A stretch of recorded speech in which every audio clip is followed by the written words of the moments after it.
Number 1. Wayne Earl Jenkins Jr. This is Wayne Earl Jenkins Jr., a Baltimore Police Department sergeant who once led a powerful plainclothes unit known as the Gun Trace Task Force. For years, he appeared to be one of the department's most productive officers, reporting frequent seizures of illegal substances and weapons from the streets of Baltimore, Maryland. But the truth behind those numbers was very different. Federal investigators later discovered that Jenkins and several members of his unit were involved in widespread corruption, including robbery, illegal searches, and planting illegal substances on people during police stops. In June 2018, Wayne Earl Jenkins Jr. stood before a federal judge and was sentenced to 25 years in prison for his role in one of the most notorious police corruption scandals in Baltimore's history. Wayne Earl Jenkins Jr. was born and raised in Middle River, Maryland. After finishing high school, he served about 3 years in the United States Marine Corps, where he gained a reputation for discipline and leadership. When he joined the Baltimore Police Department in 2003, at the age of 23, he quickly built a name for himself as an aggressive officer who produced results. Arrests, searches, and discoveries of illegal substances seemed to follow him everywhere he worked. Inside the department, productivity like that often brought praise, and Jenkins began rising through the ranks of several plainclothes units that operated with significant freedom. Over time, Jenkins became known for his relentless style of policing. Supervisors praised his ability to locate weapons and illegal substances, and his arrest numbers often stood out compared to other officers. That reputation eventually led to his promotion within the Gun Trace Task Force, a specialized group tasked with removing illegal firearms from the streets of Baltimore. By the year 2016, Jenkins had become the leader of the unit. On paper, the task force looked extremely successful. Officers reported numerous searches, arrests, and discoveries. But behind the official reports, investigators would later uncover a pattern of misconduct that had been developing for years. According to federal prosecutors, Jenkins and several members of the task force used their authority to commit crimes while on duty. Instead of simply enforcing the law, they sometimes robbed suspects, conducted searches without legal permission, and planted illegal substances to justify arrests. Officers wrote reports that made these encounters appear lawful, even when the evidence had been placed there by the officers themselves. The task force also manipulated overtime records, claiming large amounts of extra work hours that were never actually performed. One of Jenkins' methods involved identifying people he believed might have money or illegal substances. He often referred to these targets as monsters. In some situations, Jenkins used tracking devices placed on vehicles without proper authorization to monitor their movements. Once a target was located, officers would conduct a stop or search. During these encounters, cash could disappear and illegal substances might suddenly appear during the search. Federal investigators later said that these operations allowed members of the unit to steal large sums of money while still presenting themselves as productive officers. The corruption went even further. Investigators discovered that some of the illegal substances taken during these operations were not logged into evidence at all. Instead, Jenkins worked with outside contacts who helped distribute the substances for profit. The arrangement allowed members of the task force to benefit financially while continuing to file reports that made it appear they were simply performing their duties as law enforcement officers. For years, the activity remained hidden behind official paperwork and the authority of a police badge. The situation finally began to unravel when federal authorities started monitoring communications connected to members of the task force. Through wiretaps and surveillance, investigators slowly uncovered the full scope of the corruption. In March 2017, Wayne Earl Jenkins Jr. and several other members of the Gun Trace Task Force were charged in federal court. The charges included racketeering, robbery, fraud, and violations of civil rights.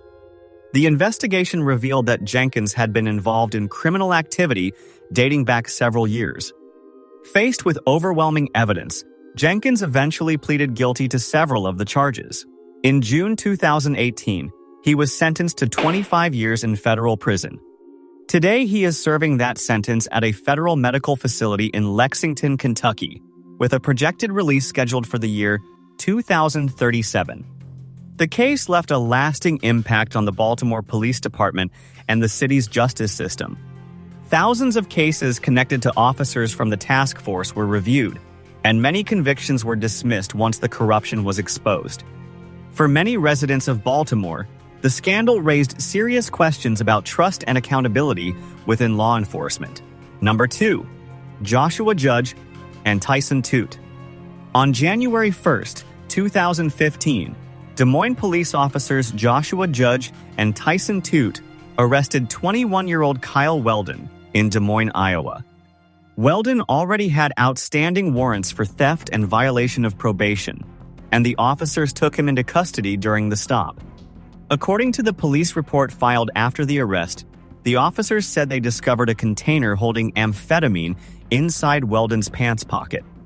That discovery led to an additional charge for possession of an illegal substance.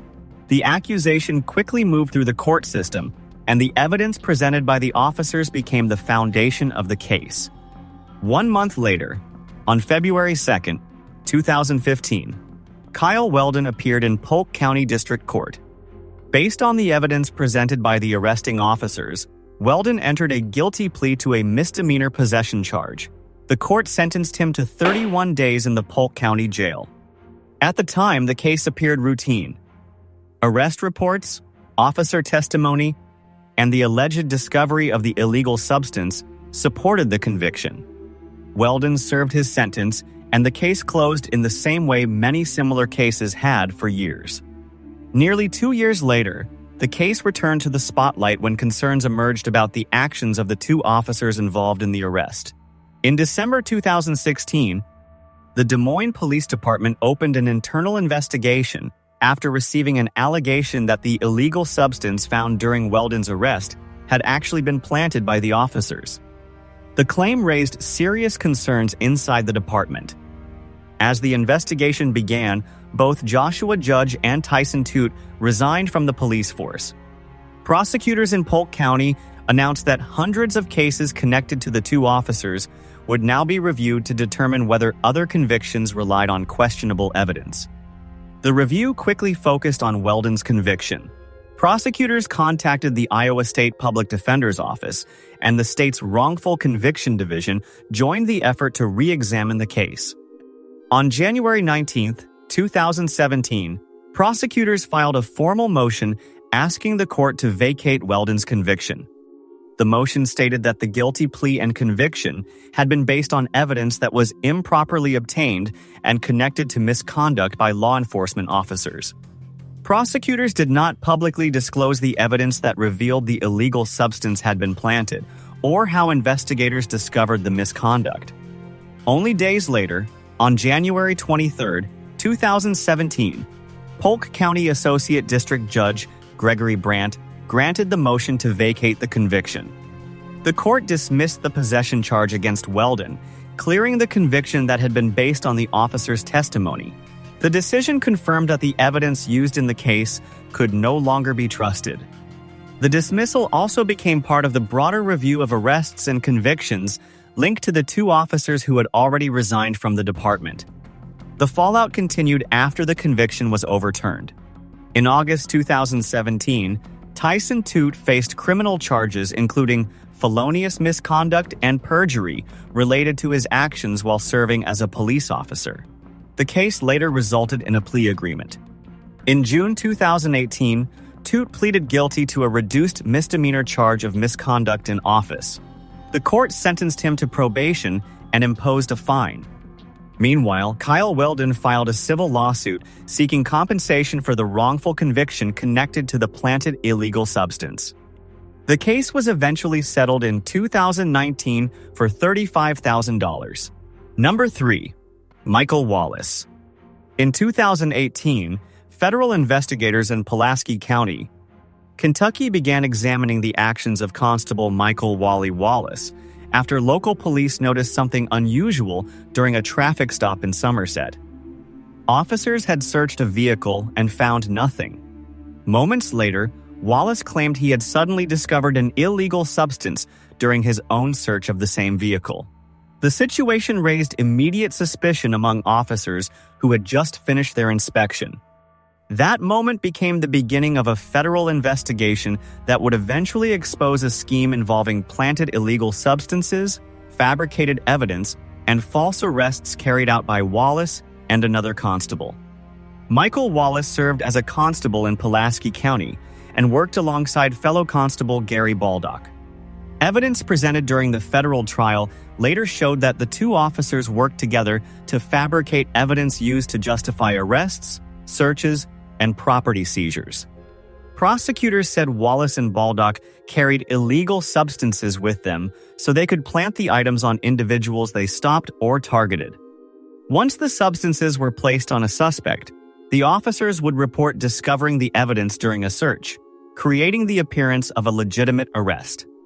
Investigators said the scheme often targeted individuals with past records involving illegal substances because accusations against those suspects were more likely to be believed.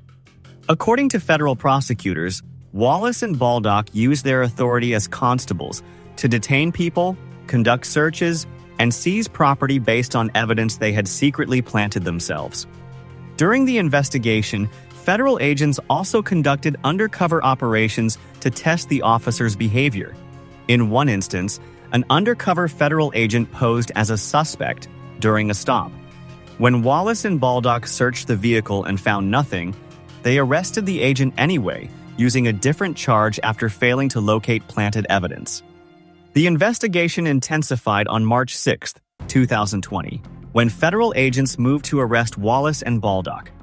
During the arrest at Baldock's home, gunfire erupted, leaving Baldock and an FBI agent wounded. The arrests marked the turning point in the case as federal prosecutors prepared charges connected to the planted evidence scheme. Agents later discovered illegal substances in the possession of both officers, including substances found in Wallace's home and inside Baldock's vehicle. The case went to trial in federal court in London, Kentucky. In June 2021, a federal jury found both Michael Wallace and Gary Baldock guilty of multiple charges. The convictions included conspiring to violate civil rights and possession with intent to distribute an illegal substance. Prosecutors told the court that the officers had abused their authority and used planted evidence to justify arrests and searches that had no legal foundation. Later that year, United States District Judge Robert Weir sentenced Michael Wallace to 140 months in federal prison. Under federal law, he must serve most of that sentence before becoming eligible for release, followed by several years under supervision. Gary Baldock died in custody while awaiting sentencing.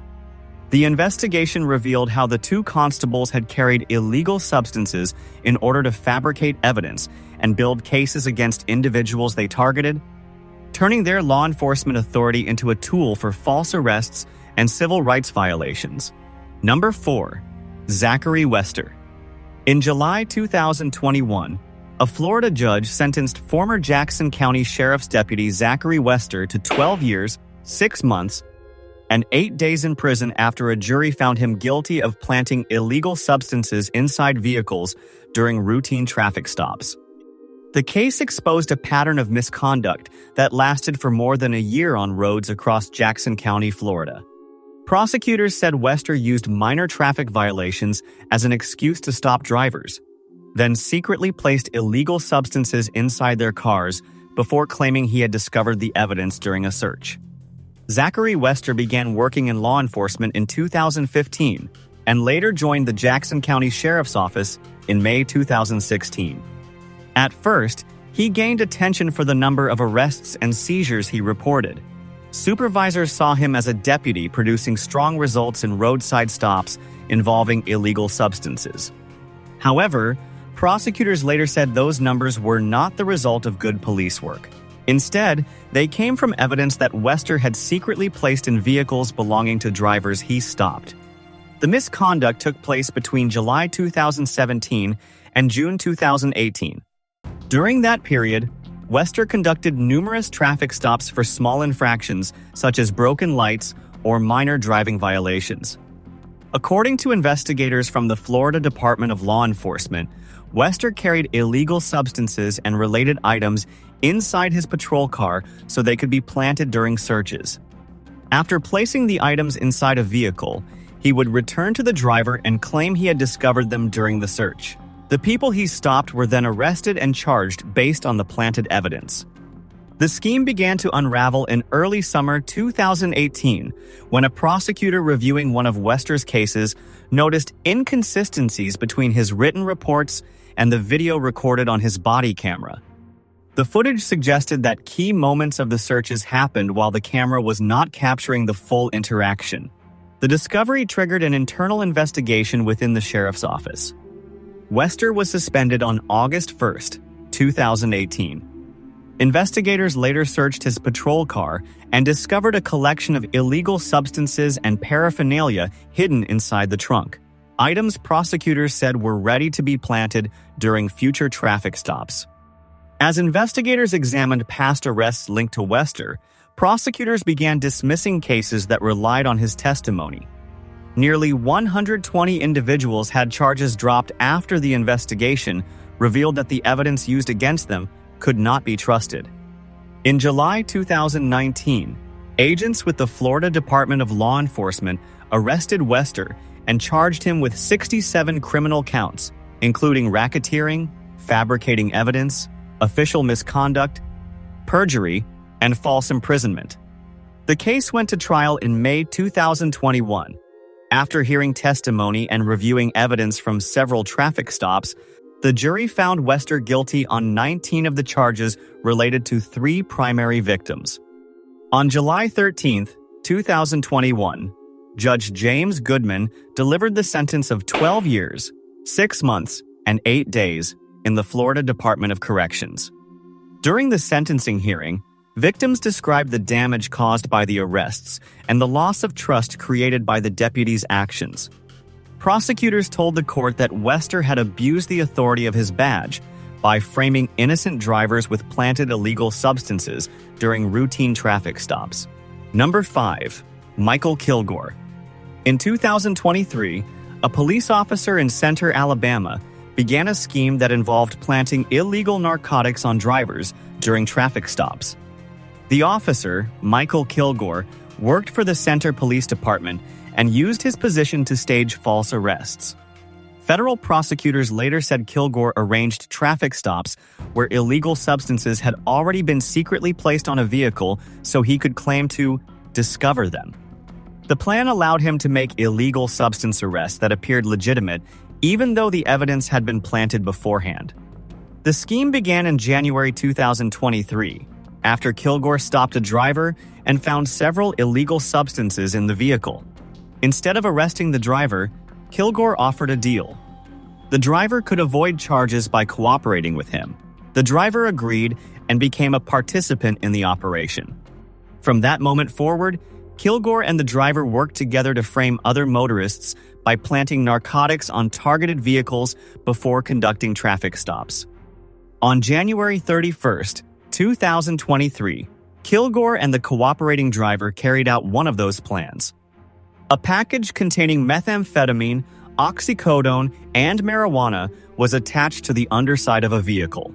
Kilgore later stopped the same vehicle during a staged traffic stop. Because he already knew where the package had been placed, Kilgore claimed to discover the narcotics during the search. The driver and passenger inside the vehicle were then detained on illegal substance possession charges. A separate incident involved a man named William Sidney Blevins, who was driving with his girlfriend Amanda Woods late at night when Kilgore stopped their vehicle.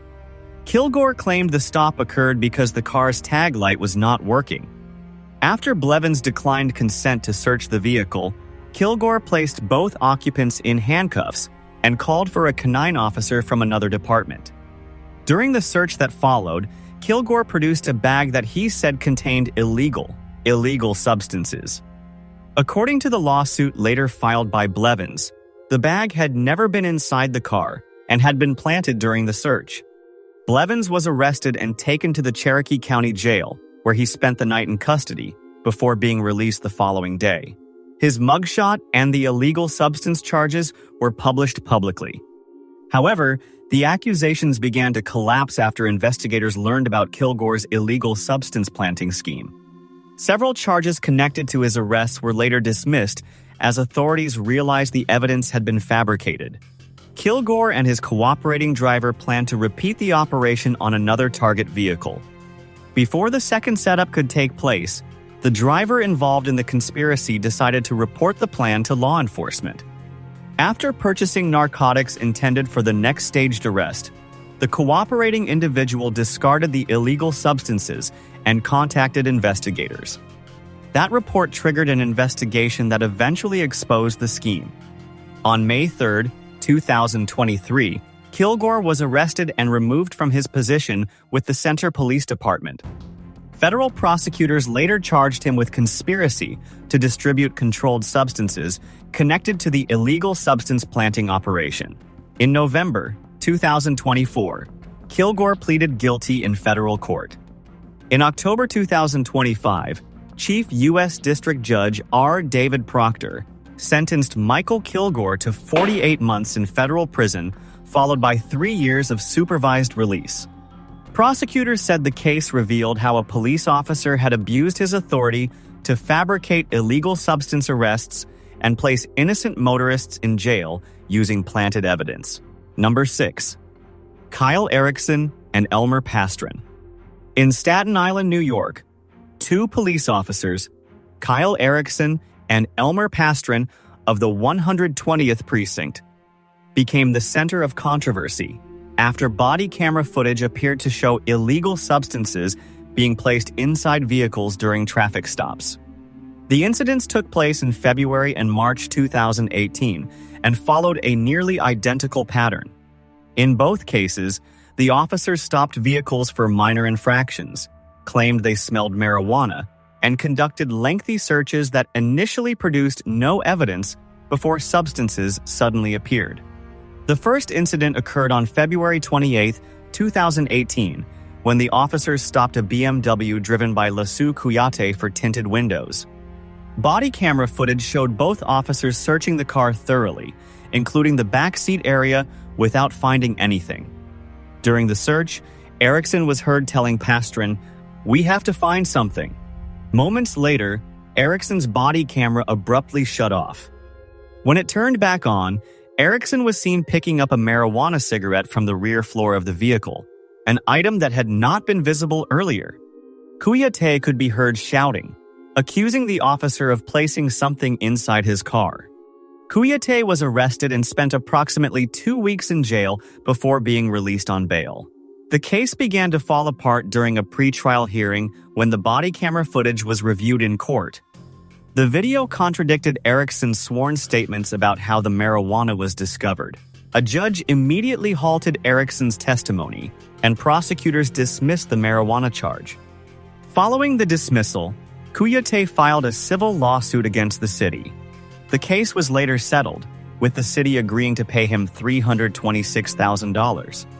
Less than 2 weeks later, on March 12, 2018, Erickson and Pastran conducted another traffic stop, this time involving a car in which Jason Serrano was a passenger.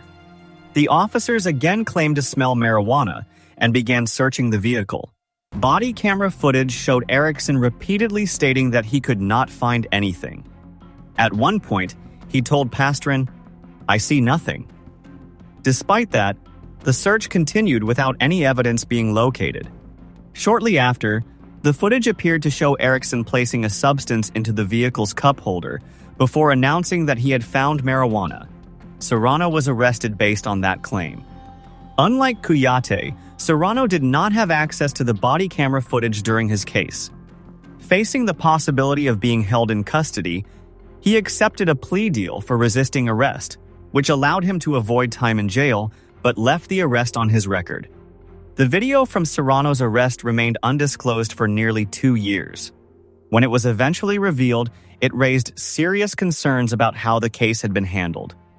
It also became clear that prosecutors had not turned over key evidence, including the footage and Erickson's prior disciplinary history involving discrepancies in drug evidence. Those omissions became central to efforts to challenge Serrano's conviction. In November 2021, a judge vacated Jason Serrano's conviction after reviewing the footage and learning that critical evidence had not been disclosed. The ruling acknowledged that the outcome of the case could have been different if the video had been available earlier. The case highlighted how withheld evidence and questionable police conduct could lead to wrongful arrests and convictions. Following these developments, federal authorities opened an investigation into the actions of the officers. The FBI and federal prosecutors in the Eastern District of New York began examining the incidents involving both Cuyate and Serrano. Kyle Erickson later left the police department, while Elmer Pastran remained employed. The cases became widely cited examples of how body camera footage, when not properly disclosed, could delay accountability and allow misconduct to go unchecked for years. Number 7. Gerald Goines. On January 28, 2019, officers from the Houston Police Department carried out a no-knock raid on a home on Harding Street in Houston, Texas. The operation was led by veteran narcotics officer Gerald Goines. Police forced entry into the house of 59-year-old Dennis Tuttle and 58-year-old Rogena Nicholas. Within moments, fire erupted inside the home. Both the homeowners and their dog died during the confrontation, while several officers were wounded. The raid quickly drew national attention after investigators began questioning the information used to obtain the search warrant that allowed police to enter the house without warning. Gerald Goines had served in law enforcement for more than 3 decades and worked in Houston's narcotics division. According to the affidavit used to secure the warrant, Goines claimed a confidential informant had purchased inside the Harding Street home from a man carrying a weapon. That statement convinced a judge to approve the no-knock warrant. The raid was organized around that claim. Prosecutors later proved that the informant described by Goines never existed. Investigators found no evidence supporting the story used to justify the operation. The false statement became the foundation of the entire case against him. When investigators examined the scene, they discovered only small amounts of marijuana and inside the house. The evidence did not support the claims described in the warrant. Texas Rangers and federal investigators began reviewing Goines' statements and past cases. Testimony during the investigation revealed that the officers fired first when they entered the home, striking the family dog and triggering the gunfire that followed. The violent encounter resulted from a raid that would never have taken place if the warrant had been based on truthful information. The investigation uncovered deeper problems within the Houston Police Department's narcotics unit. Prosecutors reviewed hundreds of cases connected to Gerald Goines and discovered a pattern of misconduct stretching across more than a decade. Court records later showed that Goines repeatedly claimed he had conducted undercover purchases of illegal substances in order to justify arrests and search warrants. In many of those cases, he acted as the sole witness to the alleged transactions. Reviews of more than 1,000 cases tied to his work revealed hundreds of errors, false statements, and questionable arrests that depended entirely on his testimony. In September 2024, a jury found Gerald Goines guilty of 2 counts of felony murder connected to the Harding Street raid. Legal experts noted that it was rare for a police officer to face murder convictions for actions taken while on duty. The jury later delivered the sentence in October 2024. Gerald Goines received 60 years in prison, along with a monetary fine. Because of his age, the sentence meant he would spend most of the remainder of his life in prison. The Harding Street raid forced a major review of narcotics investigations in Houston. Prosecutors dismissed many cases connected to the narcotics unit after the misconduct became clear. The Texas Court of Criminal Appeals later ruled that Gerald Goines had repeatedly provided false information during alleged undercover purchases of illegal substances between 2008 and 2019. Courts began overturning convictions tied to his testimony as more evidence surfaced, showing that search warrants and arrests had been built on fabricated information. Number 8. Ronald Watts. In October 2013, a federal judge sentenced former Chicago Police Department Sergeant Ronald Watts to 22 months in prison after he admitted to stealing money during an undercover investigation. Watts had served for years as a police sergeant working in the south side of Chicago, Illinois, where he supervised officers assigned to patrol the Ida B. Wells housing project. What investigators later uncovered was not routine policing, but a system where residents and suspected dealers were pressured for protection payments. People who refused to pay sometimes faced arrests based on planted illegal substances and fabricated charges written into official police reports. Ronald Watts had been a powerful figure in the housing project for years. Residents said he controlled what happened in the neighborhood through fear and intimidation. Prosecutors later described a pattern where Watts and officers working under him demanded money from people suspected of dealing illegal substances. If someone paid the money, officers left them alone. If someone refused or angered Watts, they could suddenly face a search, an arrest, or charges involving illegal substances that witnesses later claimed had been planted by the officers themselves. The federal investigation that brought down Watts began in November 2011. During an undercover operation, an FBI informant posed as a courier carrying money connected to illegal substance trafficking. Watts ordered another officer, Khalid Mohammed, to seize a bag containing more than $5,000 from the informant. The operation was recorded as part of the investigation. Federal prosecutors later charged Watts with stealing government funds. Mohammed also pleaded guilty and received a sentence of 18 months in prison for his role in the theft. When Ronald Watts appeared before United States District Judge Sharon Johnson Coleman for sentencing, the court heard evidence suggesting the corruption extended far beyond the single charge to which he pleaded guilty. The judge stated she believed Watts had likely been involved in broader misconduct during his years in the police department. Residents and former suspects described a long period in which officers connected to Watts planted illegal substances, falsified reports, and filed charges that sent people to prison based on fabricated evidence. After the investigation became public, prosecutors began reviewing hundreds of convictions connected to Ronald Watts and officers under his command. Courts eventually vacated more than 200 convictions tied to cases involving Watts. Many of the individuals had spent years in prison before their cases were overturned. Prosecutors determined that the credibility of evidence connected to Watts could no longer be trusted because of the widespread allegations that illegal substances had been planted and police reports falsified. The legal consequences for the city of Chicago continued long after Watts served his prison sentence. Dozens of individuals who had their convictions overturned filed civil rights lawsuits against the city. By 2025, Chicago approved a $90 million settlement to resolve 176 lawsuits connected to the misconduct.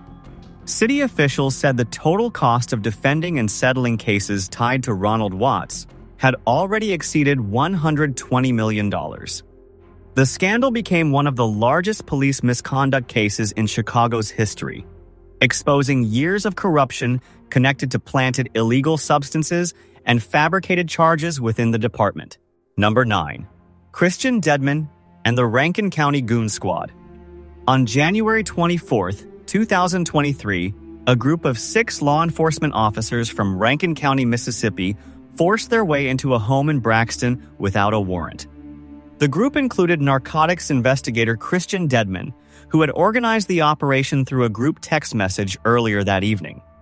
Inside the house were 2 men, Michael Corey Jenkins and Eddie Terrell Parker. Instead of conducting a lawful investigation, the officers handcuffed the men and began a violent assault that lasted nearly 2 hours. According to federal court records, the deputies repeatedly beat the victims, shocked them with tasers, and used racial slurs while threatening them. When the attack ended, the officers attempted to cover up their actions by planting illegal substances and a firearm inside the house to justify the raid. Christian Dedmon was a narcotics investigator with the Rankin County Sheriff's Office and was considered the central organizer of the group that became known as the Goon Squad. The group included other officers from the Sheriff's Office, along with a police investigator from a nearby department. Prosecutors later said the officers had a reputation for using extreme force during encounters with suspects. The events of January 24th began when a neighbor complained that black men were staying at a home with a white woman. Dedmon sent messages to other officers describing the situation and planned what he called a mission to enter the home. Before arriving, he warned the officers that cameras might be present and instructed them to avoid leaving visible injuries that would appear in mugshot photographs. When the officers entered the home, they immediately restrained Jenkins and Parker, even though they had no warrant and no probable cause for arrest. Court documents later described a prolonged assault inside the house. The officers punched and kicked the victims and shocked them repeatedly with tasers. Liquids, including milk and syrup, were poured on the men while they were restrained. Eggs were thrown at them, and they were mocked while the deputies continued the attack. Dedmon also fired his weapon inside the home to intimidate the victims. According to prosecutors, the violence escalated when one of the deputies staged what he described as a mock execution. During the assault, Deputy Hunter Elward placed his firearm inside Jenkins' mouth and pulled the trigger while the weapon was unloaded. When he attempted the action again, the firearm discharged. The bullet tore through Jenkins' tongue, shattered his jaw, and exited through his neck. As Jenkins lay seriously injured on the floor, the officers did not call for medical assistance. Instead, they gathered outside the home to coordinate a false story explaining the events. Prosecutors later said the deputies planted a BB firearm and illegal substances at the scene and submitted fabricated evidence to investigators to support the claim that the raid had been justified. The January 23rd incident was not the only case linked to Christian Dedmon. Federal prosecutors also examined an earlier encounter on December 4th, 2022, when Dedmon and two other deputies stopped a man named Alan Schmidt during a traffic stop. During that encounter, Dedmon beat the man, shocked him with a taser, and fired a weapon near his head in an attempt to force a confession. The court also heard evidence that Schmidt had been subjected to intimate assault during the encounter.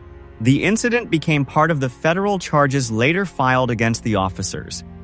In August 2023, all 6 officers involved in the January attack pleaded guilty to federal charges, including civil rights violations, conspiracy, and obstruction of justice.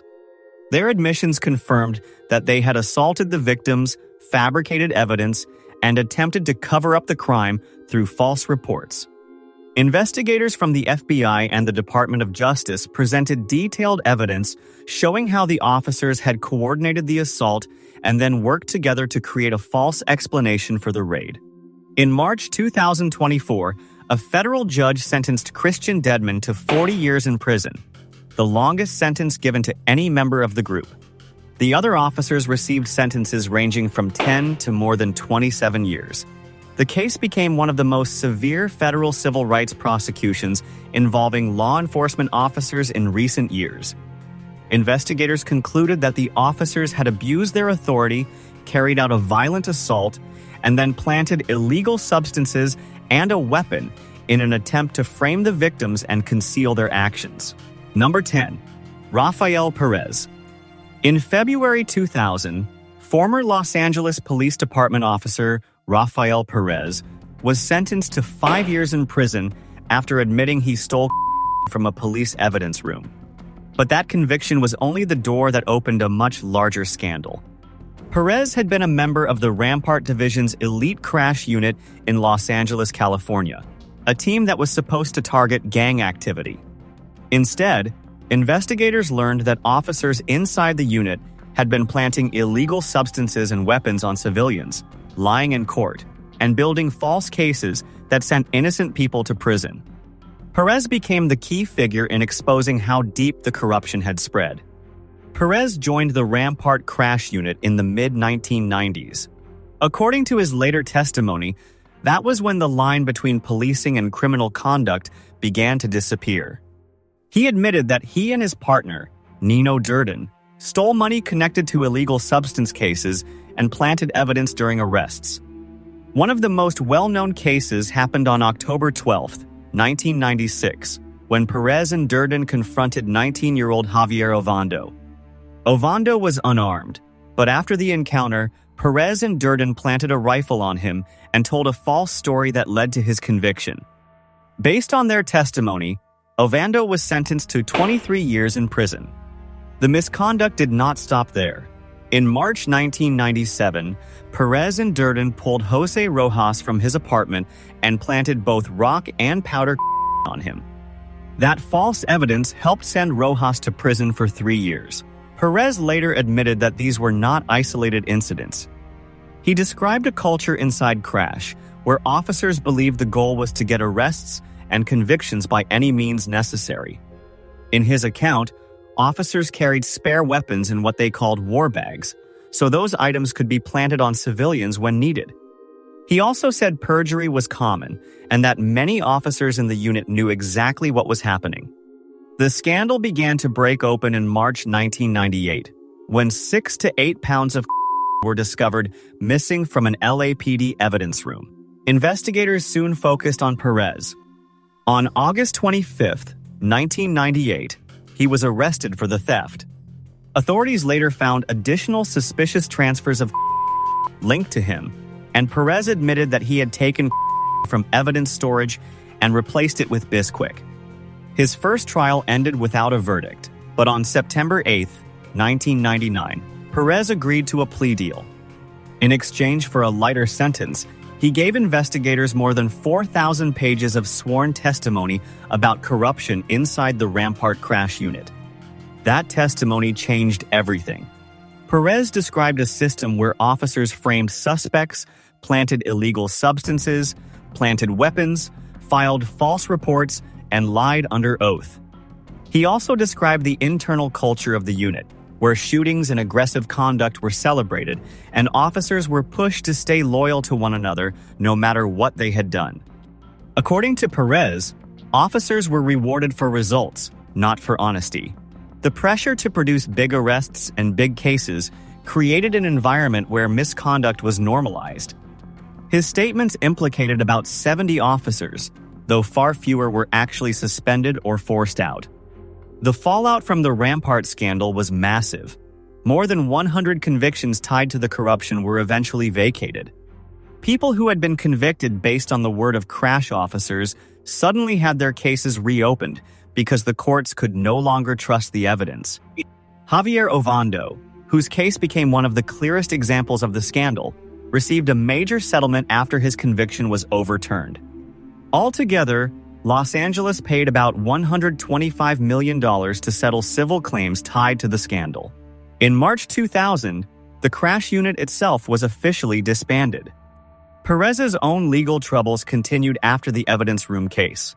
In December 2001, he pleaded guilty to federal civil rights charges connected to the Ovando case.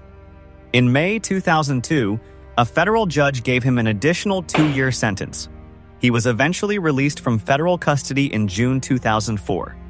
By then, his name had become permanently tied to one of the most damaging police corruption scandals in Los Angeles history. The Rafael Perez case showed how planted illegal substances and planted weapons could do more than create one false arrest. They could poison an entire justice system. His testimony revealed that the damage stretched far beyond one officer and far beyond one unit. Innocent people lost years of their lives. Juries were misled, courts were manipulated, and public trust in the police was shattered. Number 11. William Melendez. On January 28, 2015, Inkster police officer William Melendez stopped 58-year-old Floyd Dent during a traffic stop in Inkster, Michigan. What started as a stop for allegedly running a stop sign quickly turned violent. Dashboard camera footage later showed Melendez pulling Dent from his vehicle, placing him in a chokehold and punching him in the head 16 times. The video became the center of national attention because it showed exactly what happened during the stop, and it destroyed any claim that the force used was routine or necessary. After the stop, Dent was charged with possession of resisting arrest and driving with a suspended license. But Dent insisted the illegal substance did not belong to him. He said the police had planted it in his car.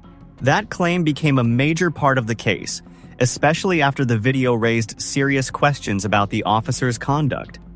Prosecutors later dropped all of the charges against Dent.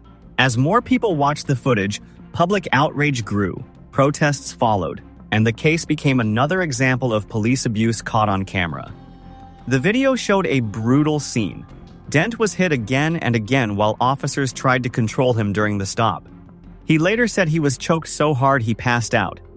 Medical evidence showed he suffered serious injuries, including broken ribs, facial injuries, and blood on the brain. During the trial, Melendez's attorney argued that the officer had been justified because Dent was resisting. But other testimony, including from the police chief at the time, made clear that the level of force used against Dent was unnecessary based on what the camera showed. The footage changed the entire case. Before it became public, the officer remained on duty and Dent still faced criminal accusations. But once the video aired publicly in March 2015, the reaction was immediate. William Melendez was fired from the Inkster Police Department. The city later agreed to pay Floyd Dent $1,400,000 to settle the civil case tied to the stop and the injuries Dent suffered. The release of the video also pushed the case far beyond Inkster, drawing attention across the country. In November 2015, a jury found Melendez guilty of assault with intent to do great bodily harm and misconduct in office. He was acquitted on a separate strangulation charge, but the jury still concluded that his actions during the stop crossed the line into criminal conduct. The conviction was a major moment in the case because it showed that the video evidence had carried enormous weight. It also undercut the defense argument that the beating was a proper use of police force. In February 2016, Wayne County Circuit Court Judge Vonda Evans sentenced William Melendez to 13 months to 10 years in prison for the assault conviction, along with an additional sentence on the misconduct charge. From the bench, the judge told him that he had relied on dirty tactics and excessive force, and that the same dashcam meant to protect him had instead exposed him. The case left lasting questions about police conduct, use of force, and Dent's claim that illegal substances had been planted in his vehicle after the stop. Number 12. Robert Hankard. Robert Hankard was a detective with the Baltimore Police Department who became involved in a series of corruption incidents tied to the department's Special Enforcement Section. The misconduct eventually drew the attention of federal investigators and prosecutors. In July 2022, Hankard was sentenced to 30 months in federal prison, followed by 3 years of supervised release after being convicted of civil rights violations and obstruction of justice.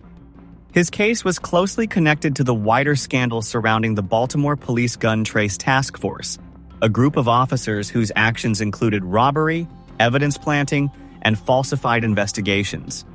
Hankard joined the Baltimore Police Department in 2007 and was promoted to detective in March 2014. Around that time, he was assigned to a Special Enforcement Section unit operating in the Western District of Baltimore. The unit focused on narcotics and violent crime investigations. However, evidence later showed that some members of the group were involved in illegal activity during arrests and searches. Hankard's role in those events became clear through testimony and records presented in federal court. One of the earliest incidents linked to Hankard happened on March 26, 2014. On that night, Hankard was off duty when he received a call from another officer who said that Sergeant Wayne Jenkins had gotten into trouble during an arrest. The officer asked Hankard if he had any toys or replicas, meaning a BB firearm or similar object that could be planted at the scene to justify the arrest. Hankard said he had a BB firearm and provided it to the officer. The BB firearm was later planted at the scene of the arrest of a man identified as D.S. who had been run over during a police pursuit. Although no weapon had been found on him initially, the planted BB firearm was used to charge him with weapon and illegal substance offenses. The man remained in custody for days before the charges were eventually dismissed. Another incident occurred on March 2, 2015, when Hankard and other officers arrested a suspect identified as I.R. in Baltimore. Officers took the suspect's keys and went to an apartment on Cross Keys Road that he had been seen leaving earlier that day. Without obtaining a search warrant, Hankard used the keys to open the door and entered the apartment, which belonged to a woman identified as I.C. Once inside, Hankard searched a bag located in a closet and found gel capsules containing along with scales and illegal substance paraphernalia. Instead of reporting that the search had taken place without a warrant, Hankard left the apartment and later wrote an application for a search warrant that falsely claimed officers had only secured the outside of the residence before obtaining legal approval. After obtaining the warrant, Hankard returned to the apartment and conducted what appeared to be an official search with other officers present. The bag he had already examined earlier was seized as evidence, and the resident was arrested. Court testimony later revealed that Hankard's warrant application and subsequent police reports contained false statements designed to hide the earlier illegal entry and search. Those statements became a key part of the federal charges against him. Another example of misconduct took place on September 24, 2015, during an illegal substance investigation at a motel. Hankard and other officers arrested a suspect identified as D.B. in a parking lot while he was sitting in his pickup truck. Officers searched the vehicle but found no illegal substances. Meanwhile, other officers entered the motel room where the suspect had been staying and discovered and during a search conducted without a warrant. After learning that no illegal substances had been found in the truck, another officer asked for permission to plant some of the recovered from the motel room inside the vehicle. Evidence presented at trial showed that Hankard approved the plan. Afterward, he wrote a search warrant and police reports that falsely claimed the had originally been found inside the truck. Years later, on February 13, 2019, Hankard testified before a federal grand jury investigating corruption within the Baltimore Police Department. During that testimony, he denied providing the BB firearm that had been planted during the 2014 arrest. Investigators later proved that statement was false, adding another charge to the case against him. In January 2020, federal prosecutors formally indicted Hankard on multiple counts, including civil rights violations, conspiracy, obstruction of justice, and falsifying official records. After a federal trial in Baltimore, a jury found Hankard guilty of several charges connected to the planted weapon, falsified reports, and illegal searches. In July 2022, U.S. District Judge Catherine C. Blake sentenced him to 30 months in prison. Number 13. Richard Pinheiro Jr. In Baltimore, Maryland, a police officer named Richard Pinheiro Jr. became the center of a major scandal after body camera footage appeared to show him placing illegal narcotics at a scene before claiming to discover them. The incident happened on January 24, 2017, during what was supposed to be a routine drug investigation in southwest Baltimore. What made the case especially significant was that the officer's own body camera captured critical moments that contradicted his later claims. Pinheiro was working alongside two other officers when they entered an alley during the investigation. His body camera had a feature that automatically saved the 30 seconds of footage before the camera was manually turned on. That feature captured Pinheiro holding a soup can and placing a plastic bag containing white capsules inside it among trash in the alley. After stepping away, Pinheiro then activated his body camera and walked back toward the same location, this time acting as if he was discovering the narcotics for the first time. The footage showed Pinheiro picking up the same soup can and announcing the discovery of the capsules as evidence. At the time, the arrest that followed relied heavily on that supposed discovery. However, The earlier recorded footage revealed that the narcotics had been placed there moments before the camera was turned on. The video quickly became one of the most widely discussed examples of alleged evidence planting captured on an officer's own recording device. The situation became public on July 19, 2017, when the Maryland Office of the Public Defender released the body camera footage after uncovering it during case review. The release of the video led to immediate action. The Baltimore Police Department suspended Pinheiro, and 2 other officers present during the incident were placed on administrative duty. Prosecutors also began reviewing cases connected to the officers involved. Within days, the legal impact became widespread. On July 28, 2017, State's Attorney Marilyn Mosby announced that 34 cases connected to the officers would be dismissed due to concerns about credibility. In addition, more than 123 other cases were placed under review. Overall, more than 100 criminal cases that relied on Pinheiro's testimony or involvement were ultimately affected, raising serious concerns about prior arrests and convictions tied to his work. A grand jury later indicted Pinheiro on charges of fabricating physical evidence and misconduct in office. During his trial in November 2018, Pinheiro testified in his own defense. He claimed that he had not been planting narcotics but was instead attempting to recreate how he originally found them because his camera had not been activated at the time of the initial discovery. According to his testimony, the reenactment was meant to document the evidence, not misrepresent it. The court did not accept that explanation. On November 9, 2018, a judge found Pinheiro guilty on both counts. He was sentenced to 3 years, with all but time already served suspended, and was placed on probation. The ruling made clear that presenting a reenactment as an original discovery was not acceptable conduct for an officer. The case continued to have legal consequences even after the conviction.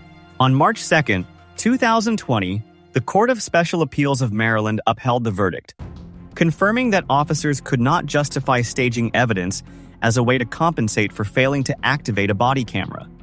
The case of Richard Pinheiro Jr.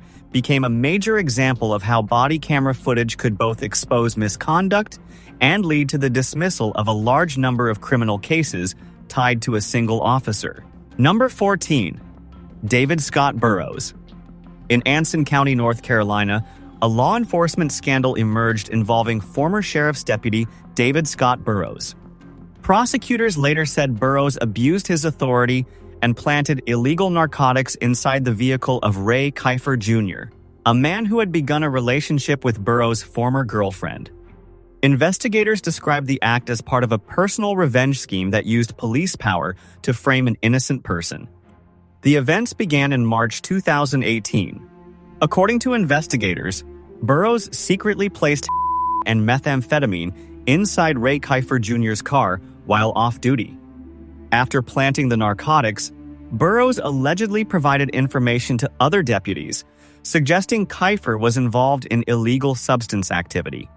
Those tips led officers to conduct a traffic stop, during which the planted substances were discovered. Kiefer was arrested and accused of possessing illegal substances that investigators later determined had been placed there by Burroughs.